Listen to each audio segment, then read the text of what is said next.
permisi anak-anak Yun. Kembali kita mau beribadah kepada Tuhan. Sebelum itu mari kita satu dalam doa. Tuhan, terima kasih, kami mengucap syukur Tuhan buat sepanjang minggu yang telah lalu. Tuhan sudah memberkati kami. Dan saat ini Tuhan, kami mau membawa hidup kami Tuhan, untuk kami datang kepadamu, untuk kami beribadah kepadamu Tuhan. Biarlah Tuhan, saat ini fokus kami mau hanya tujukan kepada Tuhan. Dan Tuhan, kami berdoa, biar Engkau urapi ibadah kami ini ILC Tuhan. Dari awal pertengahan sampai akhirnya Tuhan, Allah Roh Kudus Kau bekerja dalam setiap ibadah kami ini Tuhan. Kami percaya Tuhan, Kau yang akan terus memimpin kami. Di dalam nama Tuhan Yesus Kristus kami mulai ibadah kami. Haleluya, amin. Kita akan bacakan Mazmur 91. Mazmur 91. Dalam lindungan Allah. Orang yang duduk dalam lindungan yang maha tinggi dan bermalam dalam naungan yang maha kuasa akan berkata kepada Tuhan, tempat perlindunganku dan kubu pertahananku, Allahku yang kupercayai. Sungguh, Dialah yang akan melepaskan engkau dari jerat perang penangkap burung, dari penyakit sampar yang busuk. Dengan kepaknya ia akan menudungi engkau, di bawah sayapnya engkau akan berlindung. Kesetiaannya ialah perisai dan pagar tembok. Engkau tak usah takut terhadap kedahsyatan malam, terhadap panah yang terbang di waktu siang, terhadap penyakit sampar yang berjalan di dalam gelap, terhadap penyakit menular yang mengamuk di waktu petang. Walau 1.000 orang rebah di sisimu dan 10.000 di sebelah kananmu, tetapi itu tidak akan menimpamu. Engkau hanya menontonnya dengan matamu sendiri dan melihat pembalasan terhadap orang-orang fasik. Sebab Tuhan ialah tempat perlindunganmu, yang maha tinggi telah kau buat tempat perteduhanmu. Malapetaka tidak akan menimpa kamu dan tulah tidak akan mendekat kepada kemahmu. Sebab malaikat-malaikatnya akan diperintahkannya kepadamu untuk menjaga engkau di segala jalanmu. Mereka akan menatang engkau di atas tangannya, supaya kakimu jangan terantuk kepada batu. Singa dan ular tedung akan kau langkahi. Engkau akan menginjak anak singa dan ular naga. Sungguh, hatinya melekat kepadaku, maka aku akan meluputkannya. Aku akan membentenginya, sebab ia mengenal namaku. Bila ia berseru kepadaku, aku akan menjawab. Aku akan menyertai dia dalam kesesakan. Aku akan meluputkannya dan memuliakannya. Dengan panjang umur akan kukenyangkan dia, dan akan kuperlihatkan kepadanya keselamatan daripadaku. Kita akan bacakan Pentakosta ketiga. Apa yang dimaksud dengan Pentakosta ketiga? Pentakosta ketiga ialah pencurahan Roh Kudus yang dahsyat di zaman ini, melebihi yang terjadi di Azusa Street. 2. Pentakosta ketiga akan mengakibatkan penuaian jiwa yang terbesar dan yang terakhir sebelum Tuhan Yesus datang kembali. 3. Pentakosta ketiga akan membangkitkan generasi Yeremia, yaitu anak-anak muda yang dipenuhi Roh Kudus, cinta mati-matian kepada Tuhan Yesus, tidak kompromi terhadap dosa, dan akan bergerak untuk memenangkan jiwa. 4. Pentakosta ketiga lahir di Indonesia dan bergerak ke bangsa-bangsa. Gerakan ini dari timur ke barat dan akan kembali ke Yerusalem. 5. Pentakosta ketiga akan memberikan kuasa untuk menyelesaikan amanat agung, dan setelah itu Tuhan Yesus datang kembali. Amin. Shalom semua, saya mau mengajak saudara untuk menggambarkan sosok Tuhan. Apa yang ada di benak saudara? Laki-laki atau perempuan? Banyak dari kita pasti akan menggambarkannya sebagai sosok laki-laki, bukan perempuan. Rasanya jarang sekali sosok Tuhan digambarkan sebagai seorang ibu, dan seringkali digambarkan dengan maskulinitas seorang bapak. Tapi tahukah Anda bahwa sebetulnya Tuhan itu tidak bergender? Dia bukan laki-laki ataupun perempuan. Menurut Yohanes 4 ayat 24, Tuhan adalah roh. Akan tetapi, dalam penulisan Alkitab yang didasarkan pada budaya bangsa Israel yang patriarkal, disitulah Tuhan digambarkan sebagai sosok laki-laki, yaitu sebagai raja dan bapa. Saat mengekspresikan dirinya, Yesus pun mengajarkan gerejanya sebagai mempelai wanita dan dia sebagai mempelai pria. Tujuannya adalah untuk menunjukkan bahwa Israel menyembah Allah yang benar, yang memelihara dan membela. Berbeda dari bangsa-bangsa di sekeliling mereka yang menganut kebudayaan pagan dan kebanyakan mengambil sosok dewi-dewi untuk disembah. Walaupun iman dasar kekristenan percaya bahwa Yesus adalah putra dari Allah Bapa dan ini mengandung makna maskulinitas, akan tetapi Tuhan juga digambarkan sebagai seorang ibu. Di dalam Yesaya 66 ayat 12-13, Tuhan berkata, "Kamu akan menyusu, akan digendong, akan dibelai-belai di pangkuan, seperti seseorang yang dihibur ibunya. Demikianlah aku ini akan menghibur kamu." Semua implikasi tersebut bukan untuk membedakan nilai, hak, dan martabat laki-laki dan perempuan. Di hadapan Tuhan, kita semua adalah setara, yaitu sebagai pembawa gambaran Tuhan. Demikian pula dalam gereja dan pelayanan. Tuhan memberi tempat kepada perempuan. Banyak contoh dalam Alkitab yang menunjukkan perempuan dihormati dan dipercaya untuk memimpin, mengajar, dan bernubuat. Dalam pelayanan Yesus, Ia juga menghilangkan diskriminasi terhadap kaum perempuan dan penyalahgunaan otoritas laki-laki. Yesus menjadi sahabat perempuan dan mendorong perempuan untuk memberitakan Injil. Yesus pun memuji, membela, dan menyelamatkan perempuan yang seringkali direndahkan. Gereja kita pun konsisten mengikuti ajaran Tuhan, di mana perempuan dapat diangkat sebagai gembala, guru, worship leader, pengkhotbah, dan sebagainya. Mungkin ada yang bertanya, kemudian bagaimana dengan ayat yang tertulis dalam 1 Timotius 2 ayat 9-15 yang sepertinya mengharuskan perempuan berdiam diri, dilarang mengajar, dan tidak boleh berdandan? Perlu diketahui bahwa konteks ayat tersebut Paulus tujukan untuk mengajar jemaat Efesus yang dilanda ajaran sesat, pengaruh dari budaya paganisme setempat, di mana beberapa kaum perempuan elit yang melayani dianggap sebagai dewi dan mendominasi, mengambil alih otoritas yang merusak tatanan struktur Tuhan, bahkan mengajarkan ajaran sesat.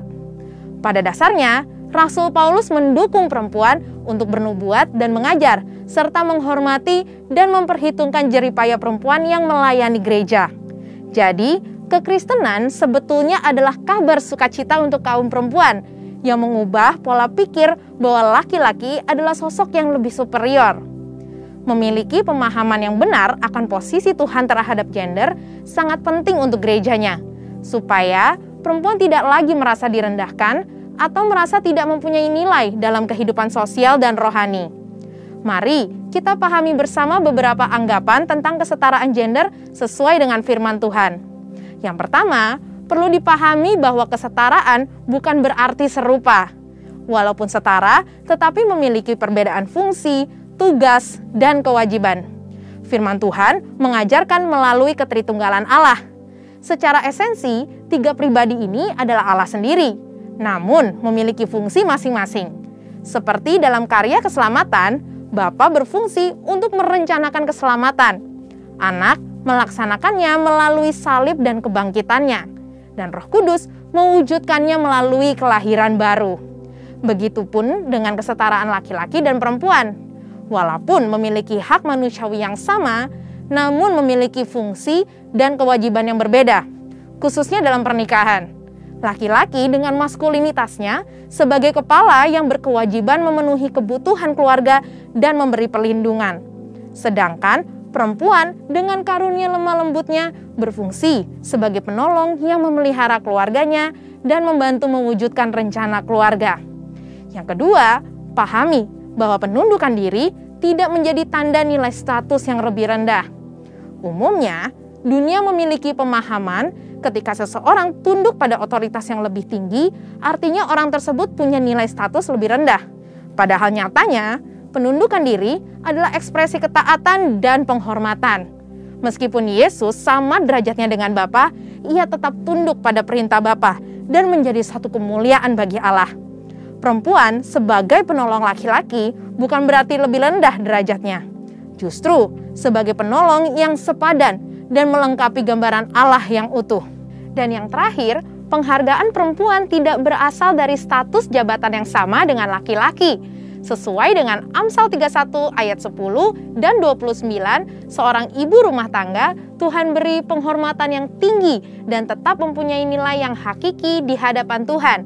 Ini sejalan dengan prinsip Tuhan dalam mempercayakan perempuan untuk melakukan pelayanan dalam tubuh Kristus, yaitu gerejanya. Saudara, untuk penjelasan lebih lengkapnya dari tim teologi kami, silakan untuk buka link yang ada di atas atau scan QR Code yang tersedia. Tuhan Yesus memberkati.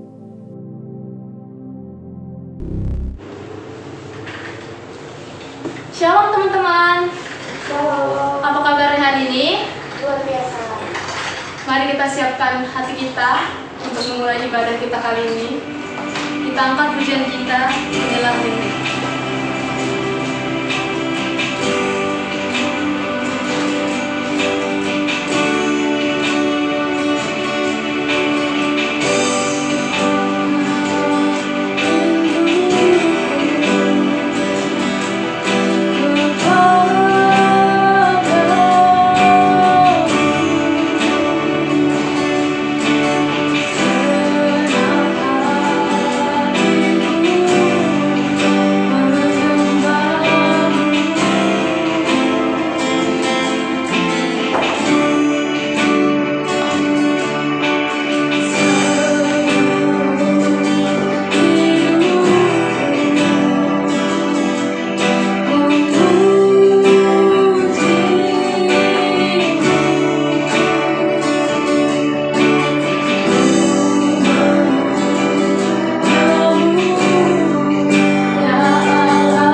ya Tuhan.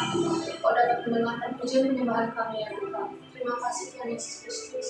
Sekarang kami akan melanjutkan ibadah kami ya Tuhan. Kami akan memuliakan nama-Mu bersorak-sorak. Dan di dalam nama-Mu Tuhan Yesus Kristus kami berdoa. Haleluya. Amin.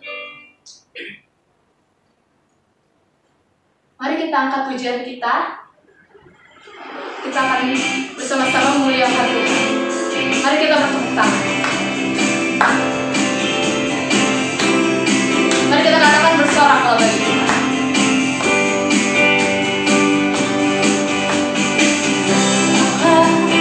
Bagi Tuhan, Dialah benteng kisah hidupku. Bersoraklah bagi Tuhan, Dialah perlindunganku. Katakan bersoraklah bagi Tuhan. Bagi Tuhan, Dialah benteng kisah hidupku. Bagi Tuhan, Dialah perlindunganku. Katakan Dia yang sembuhkan, Dia yang sembuhkan segala sakitku. Dia yang lepaskan segala bebanku. Bersoraklah bagi Tuhan, Dialah benteng kisah hidupku. Bersoraklah bagi Tuhan, Dialah perlindunganku. Katakan Dia yang sembuhkan, Dia yang sembuhkan segala sakitku.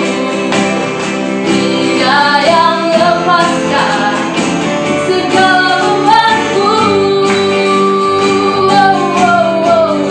Bersoraklah bagi Tuhan, Dialah benteng kisah hidupku.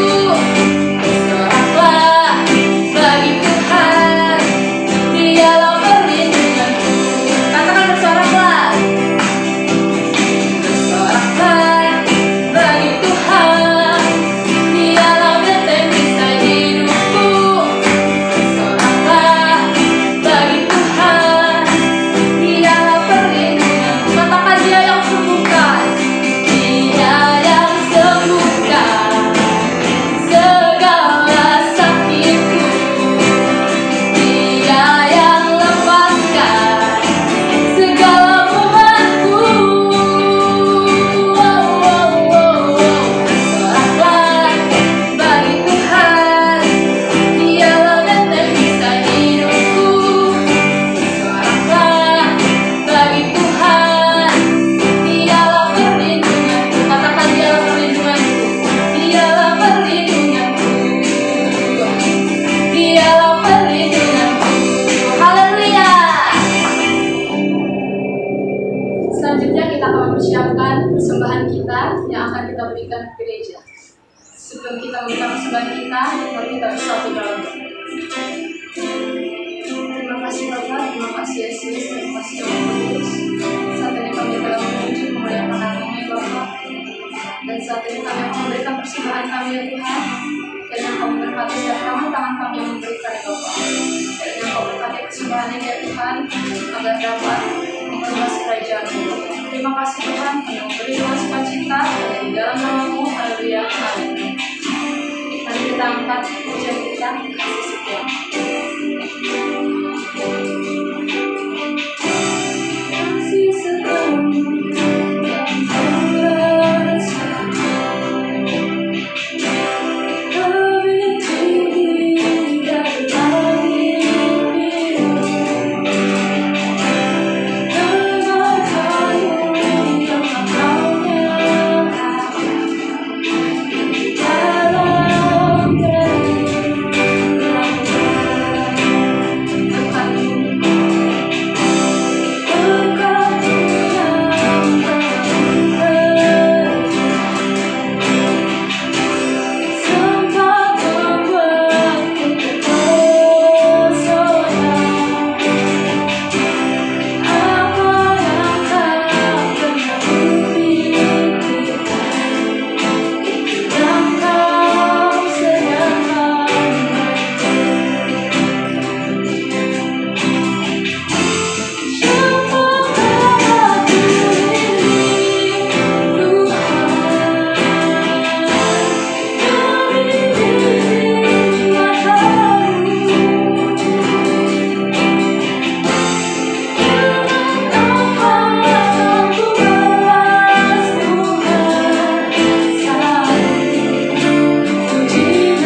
Tuhan, tiba saatnya kita akan mendengarkan firman Tuhan.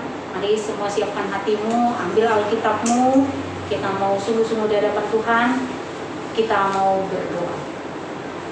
Tuhan, terima kasih Engkau sudah memberkati kami sudah merasakan hadirat-Mu lewat puji-pujian yang kami naikkan. Dan saat ini Tuhan, kami menyiapkan hati kami untuk Engkau taburi benih firman-Mu. Berikan kami telinga seorang murid Tuhan, sehingga kami boleh mendengar setiap apa yang Kau sampaikan Tuhan, dan kami dapat melakukannya dalam pertolongan Roh Kudus. Terima kasih Tuhan, berarti hamba yang akan menyampaikan Tuhan, dari setiap kata kalimat yang keluar dari mulutku ini hanya berasal daripada-Mu. Biarlah setiap anak-anak yang mendengar saat ini di rumah Tuhan boleh mengerti dan menangkap apa yang Kau ingin mereka pelajari hari ini. Di dalam nama Tuhan Yesus Kristus kami sudah berdoa. Haleluya. Amin. Shalom. Hari ini kita mau belajar tentang sifat-sifat Allah. Jadi seperti halnya kita anak-anak Tuhan, kita punya sifat-sifat ya, punya watak-watak yang kita punya lewat dari kita lahir nih, sudah ada wataknya. Si A, dia itu kalau di psikologi ada orang sanguin, ada kolerik, ada flegmatis ya. Ada orang kalau ada di satu lingkungan baru pun ya, itu biasanya orang sanguin itu dia lebih cepat akrab, dia rame gitu ya. Nah, ternyata Tuhan kita juga punya sifat-sifat ya. Yuk kita pelajari ya. Di sini sifat-sifat Allah ada dua bagian ya, yaitu sifat-sifat Allah di dalam kebesarannya atau attribute of greatness ya. Yang kedua, sifat-sifat Allah di dalam kebaikannya atau attribute of goodness. Nah, sifat-sifat Allah dalam kebesarannya, kita menemukan ada 4 hal tentang sifat Allah. Pertama, Allah adalah roh. Ya, kita bisa baca Allah adalah roh itu di dalam Yohanes 4 ya. Injil Yohanes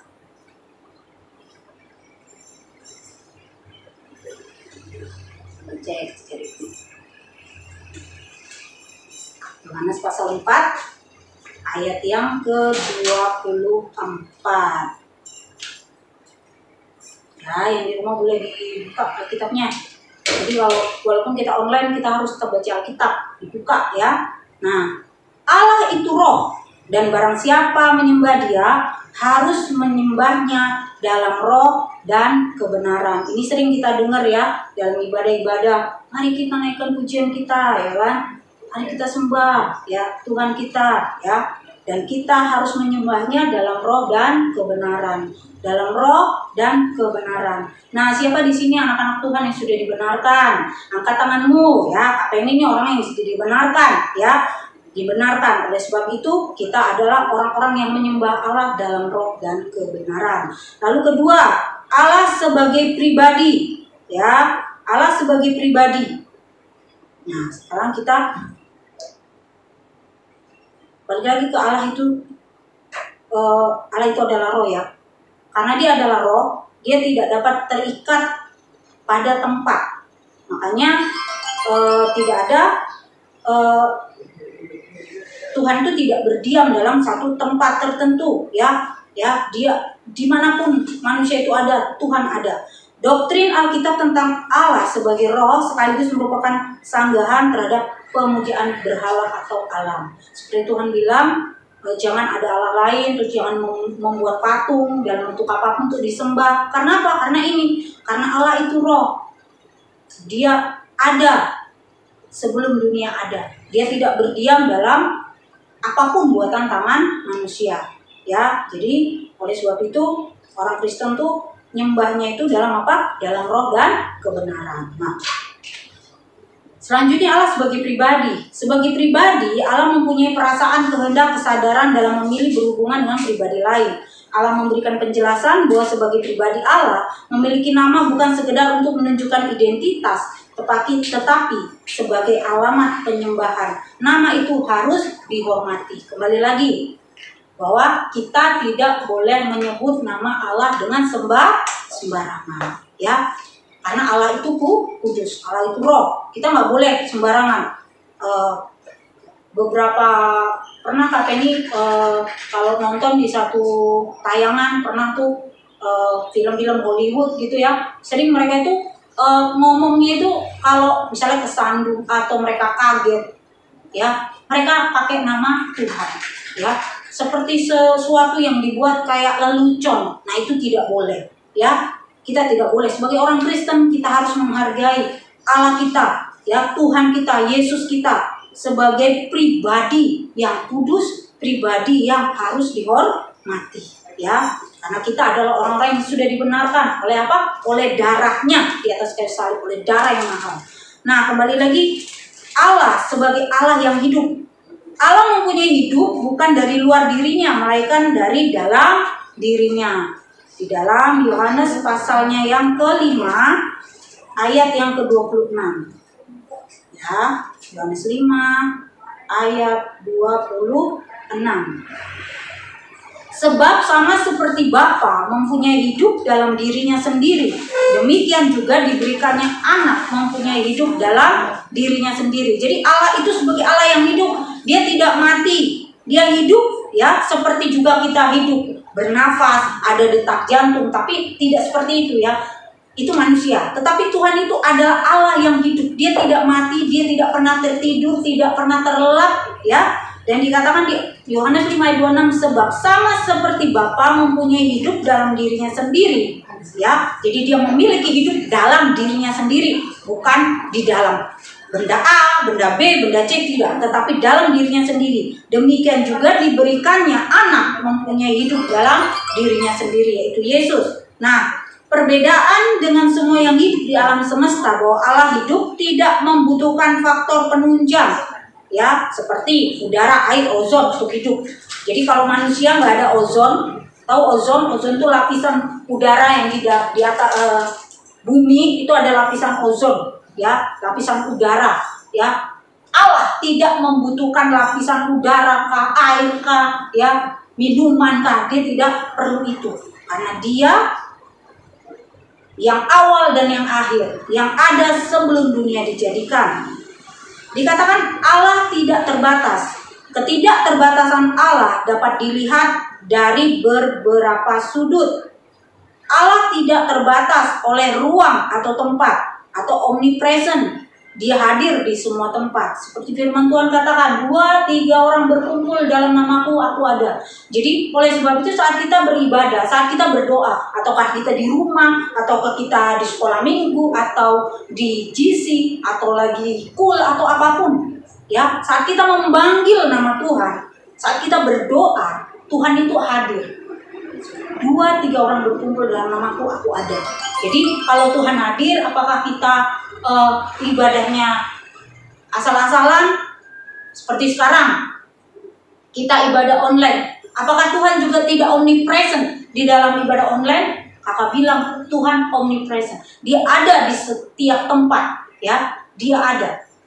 2-3 orang berkumpul dalam namaku, aku ada. Jadi jangan pernah ibadah online udahlah, aku bentar-bentar ke toilet, bentar-bentar boleh nggak sih kalau kita ibadah tuh sambil kita makan Indomie? Jangan, ya. Kita harus menghargai kekudusan Tuhan.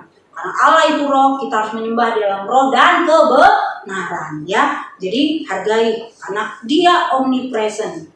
1 Raja-Raja 18. Kita baca. Buka Alkitabnya lagi. Hari ini kita akan banyak membuka Alkitab kita. 1 Raja-Raja.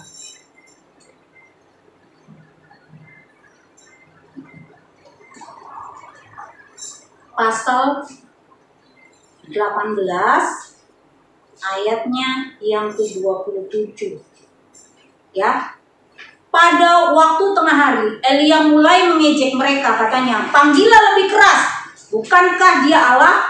Mungkin ia merenung, mungkin ada urusannya, mungkin ia berpergian, barangkali ia tidur dan belum terjaga." Nah, ini kisah dari Elia waktu menantang nabi-nabi Baal, ya.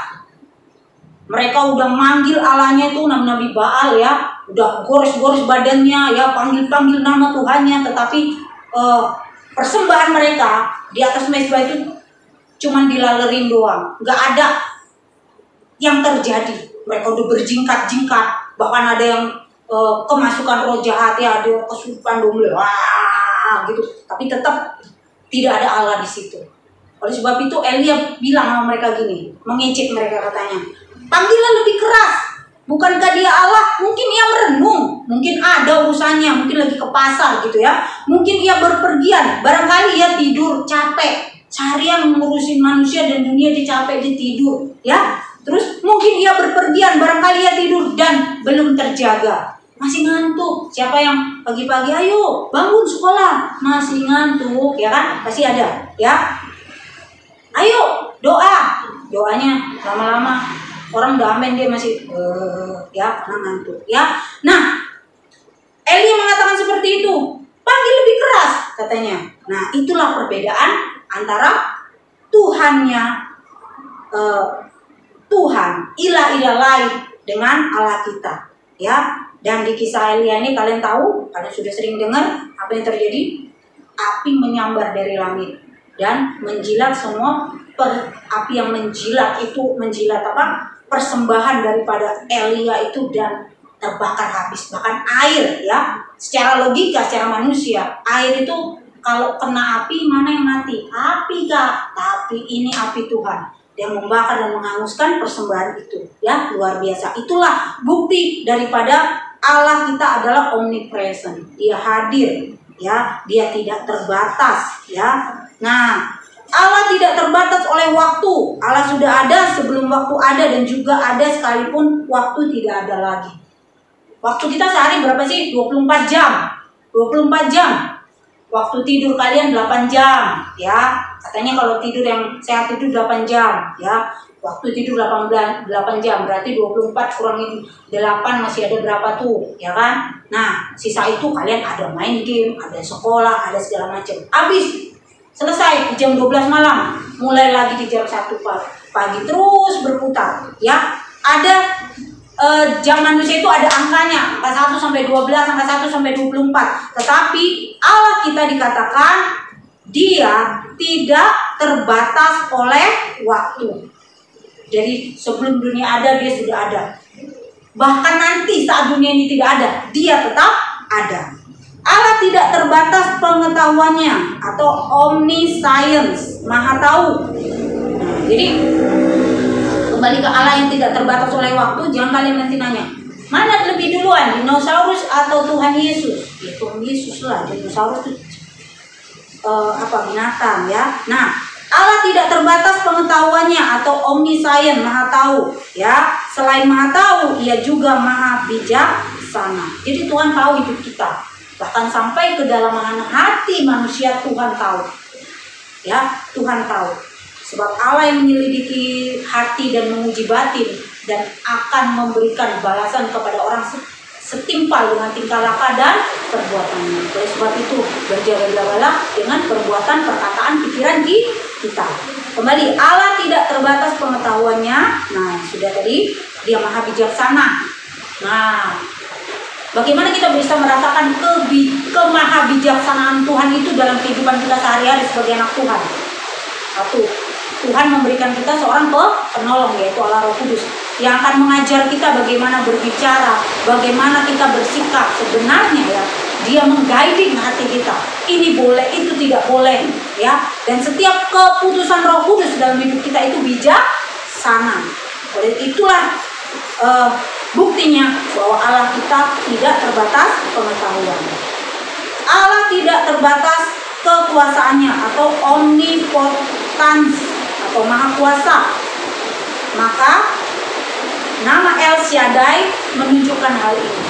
Jadi kalau kalian tahu apa itu El Shaddai, Allah maha kuasa. Ada lagunya El Shaddai, El Shaddai, Allah maha kuasa. Dia sanggup melakukan apapun. Kalau dia sanggup menciptakan dunia, dia sanggup menciptakan kita, dia sanggup mengatasi segala kesulitan kita.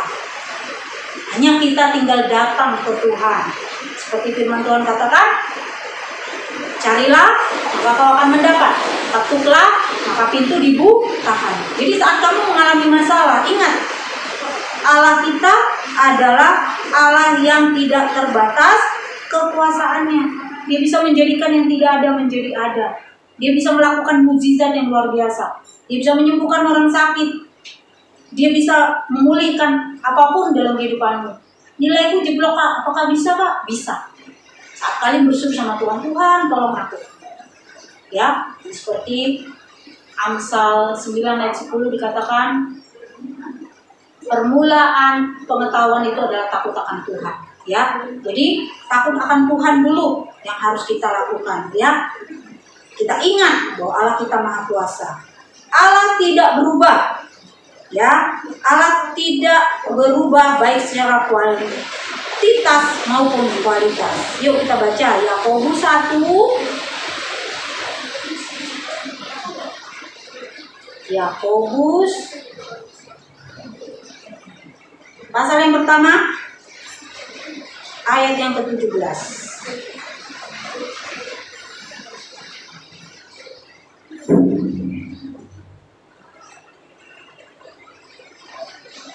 Di sini dikatakan setiap pemberian yang baik dan setiap anugerah yang sempurna datangnya dari atas. Jadi kalau yang pemberian Tuhan itu pasti sempurna, pasti baik.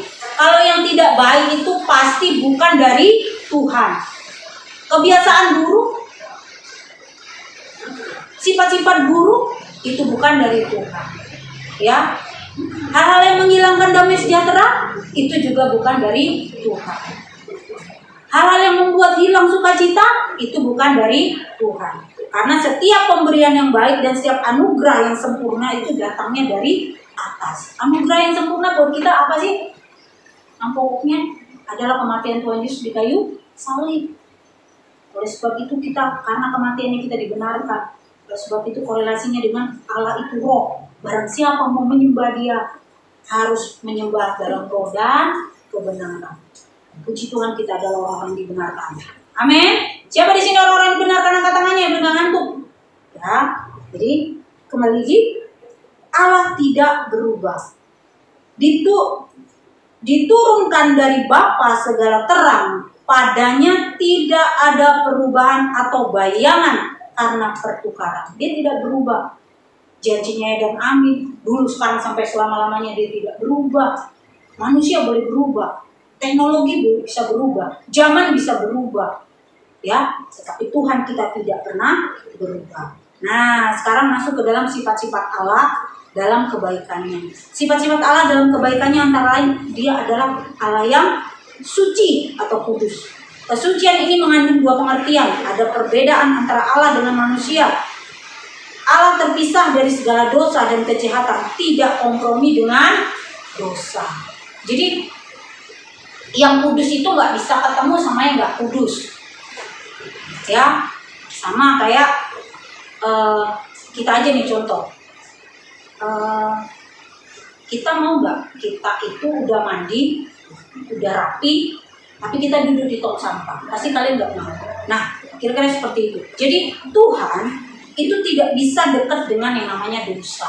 Oleh sebab itu Dia menurunkan Yesus. Dia mengaruniakan Yesus anaknya, ya, sebagai penyelamat dunia, supaya kita yang dosa ini, yang harusnya binasa, ya, yang hamartia itu kembali kepada Tuhan, sehingga Tuhan bisa jalin hubungan dengan kita. Sekarang jalin hubungan dengan Tuhan gimana, Kak, caranya? Dengan pergaulan hidupmu, dengan firman, dengan Roh Kudus dalam hatimu. Firman kita baca, Roh Kudus yang akan memampukan kita untuk melakukannya. Setiap kita mau buat, misalnya nih contoh, kesel sama temen, temen ini misalnya, ya karena kalian semua gamers ya, kalian main game, tiba-tiba tim kalian tuh kalah, terus teman kalian marah, terus maki gitu, ngomong yang kasar kalian, apakah kalian akan terpancing untuk ngomong juga yang kasar? Nah, ingat, Allah itu kudus, dan kita adalah orang-orang yang sudah ditebus, kita adalah anak-anak Tuhan. Kita orang yang dibenarkan, segala yang tidak suci, yang tidak sedap didengar itu jangan pernah ada dari mulut kita lagi, ya. Penguasaan diri. Nah, jadi Karena Tuhan gak bisa dekat sama yang tidak kudus. Oleh sebab itu ingat waktu Tuhan Yesus disalib, ya, sebelum dia menyerahkan nyawanya, dia bilang apa? Eli, Eli lama sabachthani. Allahku, Allahku, mengapa engkau meninggalkan aku? Itu artinya bahwa waktu Yesus menanggung dosa semua umat manusia itu di atas kayu salib, dia terpisah dengan Tuhan. Artinya dia sudah tanggung dosa di dalam tubuhnya di kayu salib itu, sehingga dia terpisah dengan Bapa. Dan itu hal yang membuat dia tidak tahan. Dia berseru dengan suara nyaring, Eli, Eli lama sabachthani. Ya, karena Bapa, Yesus dan Bapa itu satu. Saat dia terpisah, ya, itu membuat satu perasaan yang menekan di dalam hati Tuhan waktu itu. Oleh sebab itu dibilang Eli, Eli lama sabachthani. Ya, jadi Bapa itu tidak bisa dekat dengan dosa. Allah tidak bisa dekat dengan dosa. Oleh sebab itu Tuhan karuniakan Yesus untuk kita. Amin. Ia mengecam hakim yang tidak adil dan menghukum dosa. Ya. Ketiga, Allah itu benar. Artinya segala keputusan hukumnya adalah sempurna. Kembali lagi di Yakobus ini. Setiap pemberian yang baik dan setiap anugerah itu sempurna. Datangnya dari Tuhan. Dia adalah Allah yang sempurna. Oleh sebab itu dikatakan, hendaklah kamu sempurna seperti Bapamu adalah sempurna. Sempurna gimana Kak? Berarti aku tuh harus sempurna gitu, gak boleh ada salah sedikit pun. Ya memang kita harus berjuang melawan kedagingan kita, tetapi bukan dengan kekuatan kita, tetapi dengan pertolongan siapa? Roh Kudus. Karena Tuhan sendiri yang menjadikan penolong itu. Ya, jadi kita harus hidup benar karena Allah kita adalah Allah yang benar. Jangan ada lagi kata-kata kotor keluar dari mulut kita, jangan ada lagi maki-makian, jangan ada lagi hal-hal yang kecenderungan dosa, kecenderungan perbuatan yang tidak menyenangkan hati Tuhan itu lagi dalam hidup kita. Mari kita buang, ya, karena hari-hari ini adalah hari yang terakhir. Lalu keempat, kasih. Ini merupakan sifat Allah yang paling menonjol, bahwa ia adalah kasih. 1 Yohanes 4 ayat 8. Ayo coba buka Alkitabnya. Ya, 1 Yohanes pasal 4 ayatnya yang ke-8. Ya, 1 Yohanes 4 ayat 8. Barang siapa tidak mengasihi, ia tidak mengenal Allah, sebab Allah adalah kasih. Nah, jadi Yesus itu kasih. Allah kita adalah kasih. Dia datang ke dunia ini karena kasihnya. Karena begitu besar kasih Allah akan dunia ini, sehingga ia mengaruniakan anaknya yang tunggal, supaya yang percaya tidak binasa, melainkan beroleh hidup yang kekal. Selain dia mau menyelamatin kita, anak-anaknya, untuk hidup dalam kerajaan surga, dia juga mau kita menyatakan kasihnya, karena dia adalah kasih. Gimana cara? Contohnya aja, cara mengasihi. Tuhan bilang, ya, jika seorang menampar pipi kanan, kasih pipi kiri. Maksudnya begini, bukan begini, Pak, aku ditampung Kak, yaudah aku kasih dia ini satu lagi, nanti pincang kalau cuma satu, bukan seperti itu. Tetapi saat kita disakiti, kita balas dengan kebaikan, kita ampuni. Ya, artinya kamu disakiti, kamu mengampuni, kamu dikasih sakiti, kamu mengampuni. Belajar dari mulai hari-hari ini. Jangan menyimpan dendam, jangan menyimpan amarah terhadap sesamamu, jangan menyimpan sakit hati. Ya, karena kembali lagi ingat, Allah kita itu adalah kasih. Karena kita harus menjadi sama serupa dengan Yesus. Oleh sebab itu, kenapa hari ini kakak ngajarin tentang sifat-sifat Allah ini? Supaya kita ngerti. Sama seperti Yesus, berarti kita juga harus kasih, harus benar, harus adil, ya. Nanti kalau misalnya kamu sudah dewasa, kamu ketemu satu masalah, misalnya kamu jadi orang yang harus memutuskan nih antara dua orang, ingat Allah adalah adil, jadi kamu harus adil, ya, kamu harus adil. Nah, kasih Allah bukan saja dinyatakan dalam pemeliharaannya, tetapi juga dalam penebusannya melalui kematian Yesus. Yohanes 3 ayat 16 tadi Bapak sebutkan, ya, karena begitu besar kasih Allah, ya. Kasih Allah bukanlah seperti kasih manusia.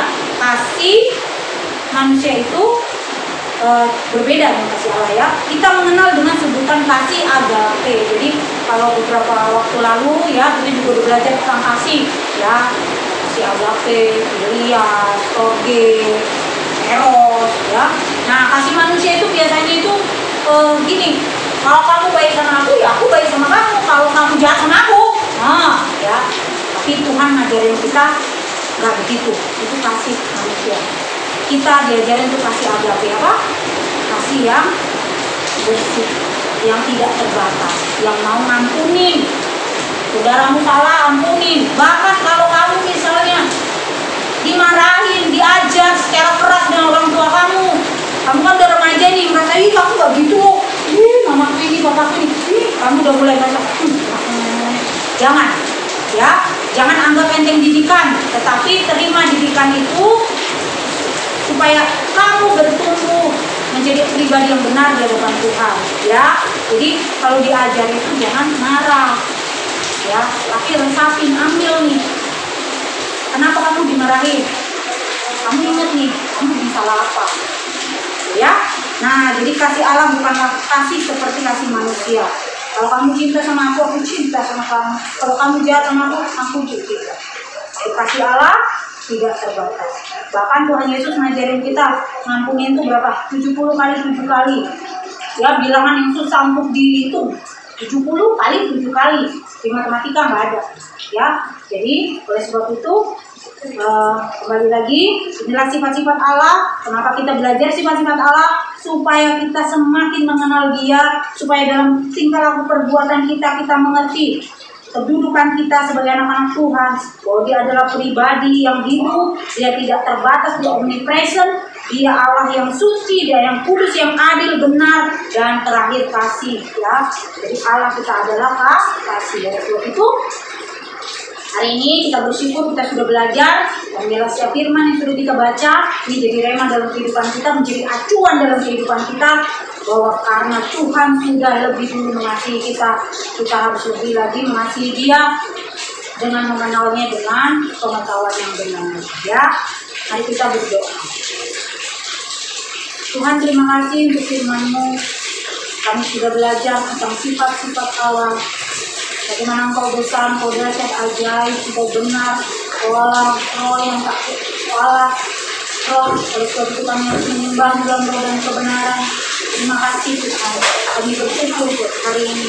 Dan biarlah Tuhan, ini boleh menjadi pengetahuan baru, ini boleh menjadi rema dalam hidup kami, menjadi guiding dalam hidup kami sebagai anak remaja, pemuda, semakin lagi hidup menyenangkan hati Tuhan. Berkati apapun yang kami kerjakan, berkati pendidikan kami, berkati setiap keluarga orang tua kami Tuhan, kami bentuk keluarga kami, papa mama kami, adik-adik saudara kami semuanya Tuhan berkati. Dalam hidup kami semakin hari semakin menyenangkan hati-Mu. Berkati masa depan kami Tuhan. Kalau dunia seolah semakin tidak dapat diprediksi, tetapi satu hal yang kami percaya, dalam tangan-Mu semuanya Tuhan indah pada waktunya. Dan Tuhan, terima kasih untuk hari ini. Terima kasih untuk bangsa kami Indonesia. Terima kasih untuk presiden kami. Terima kasih untuk kota kami Bekasi. Terima kasih Tuhan untuk Indonesia. Biarlah Tuhan memberkati bangsa kami, berkati kota kami di mana kami tinggal. Terima kasih Tuhan. Kami menyerahkan Tuhan Yesus kehidupan kami sepanjang minggu ini ke dalam tangan-Mu. Berkati Tuhan setiap kegiatan kami selama seminggu ini. Terima kasih Tuhan Yesus. Kami mengucap syukur, kami sudah berdoa, dan sebentar kami akan terima berkat daripada-Mu.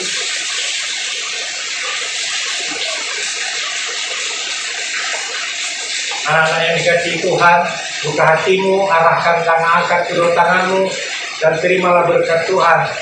Anugerah yang berlimpah-limpah dari Bapa kita yang di surga, kasih karunia dalam putranya Yesus Kristus Tuhan kita, dan persekutuan yang manis dengan Roh Kudus menyertai memberkati senantiasa dalam pendidikan, dalam pekerjaan, sampai Maranatha Tuhan Yesus datang menjemput kita.